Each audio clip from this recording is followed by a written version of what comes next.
ফিরে এলাম বিরতির পর। চোখ রাখবো ধর্মনগরের দিকে। ধর্মনগরের বিবেকানন্দ সার্ধ শতবার্ষিকী ভবনে উত্তর ত্রিপুরা জেলা পরিষদের নবনির্বাচিত সদস্য ও সদস্যগণের শপথ গ্রহণ অনুষ্ঠান অত্যন্ত জাঁকজমকপূর্ণভাবে অনুষ্ঠিত হয় এবং প্রদীপ প্রজ্বলনের মাধ্যমে অনুষ্ঠানের সূচনা করেন ত্রিপুরা রাজ্য বিধানসভার অধ্যক্ষ বিশ্ববন্ধু সেন এবং পাশাপাশি উপস্থিত ছিলেন মন্ত্রী শান্তনা চাকমা, গ্রাম উন্নয়ন ও পঞ্চায়েত দপ্তরের সচিব সন্দীপন রাঠোর, উত্তর জেলার জেলা শাসক ও সভাহর্তা দেবপ্রিয় বর্ধন, পুলিশ সুপার ভানুপদ চক্রবর্তী ও বিধায়ক যাদব লাল নাথ প্রমুখ। অনুষ্ঠানের শুরুতেই তথ্য ও সংস্কৃতি দপ্তরের শিল্পীরা মনোমুগ্ধকর উদ্বোধনী সঙ্গীত পরিবেশন করেন। ঠিক কি জানা যাচ্ছে, একবার শুনবো সেখান থেকে।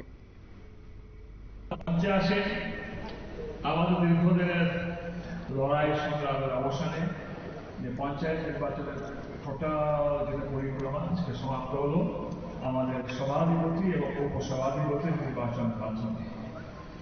সভাধিপতি হয়েছেন আমাদের সকলে পরিচিত শ্রীমতী অপরাণা মহোদয়া, আমাদের উপসভাধিপতি হয়েছেন শ্রী সকলে পরিচিত মমতা দাস মহোদয়।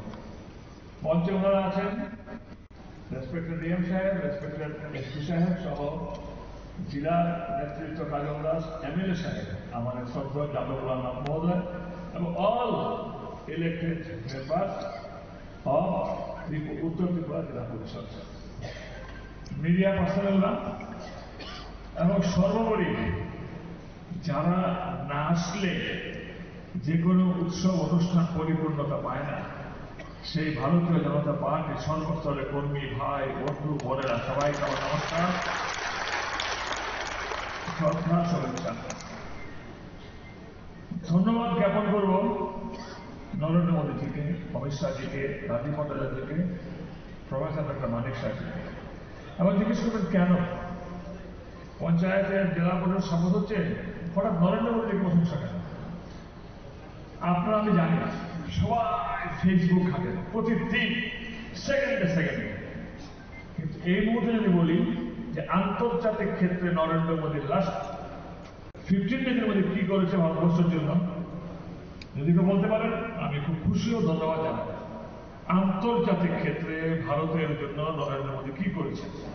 একটা যে কাজ করেছেন আমি এখনই বলবো, ধারণার বাইরে, চিন্তার বাইরে সারাদিন সবাইকে দেখি এরকম সারাদিন কেউ কেউ তো আবার আমার বাড়ির কাছে কি দেয় আল্লাহ ফেসবুক দেয়, আমি জানি আমাদের থেকে শুনি, আমি কবি দেখি, আমি গেলে আমার প্রোগ্রামটাকে থ্রো করি, সবাই শুনলে আশ্চর্যান্বিত হয়ে যাবে।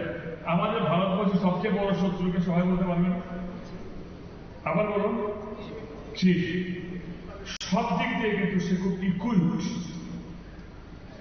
চীন আমাদের ভারতবর্ষে কোন কোন জায়গায় ব্যারিকেড করে রেখেছে, অরুণাচল প্রায় দাবি করে।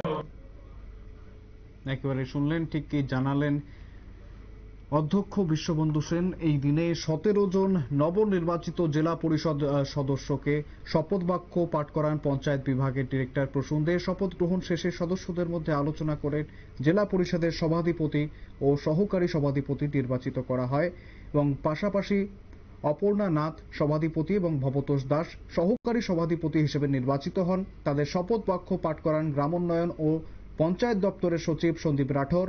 শপথ গ্রহণের পর সভাধিপতি ও সহকারী সভাধিপতির হাতে শংসাপত্র তুলে দেওয়া হয়, যা তাদের দায়িত্বের আনুষ্ঠানিক স্বীকৃতি হিসেবে প্রদান করা হয়। মন্ত্রী শান্তনা চাকমা এই গুরুত্বপূর্ণ অনুষ্ঠানে বক্তব্য প্রদান করেন এবং পাশাপাশি নবনির্বাচিত সদস্যদের আন্তরিক অভিনন্দন জানান তিনি।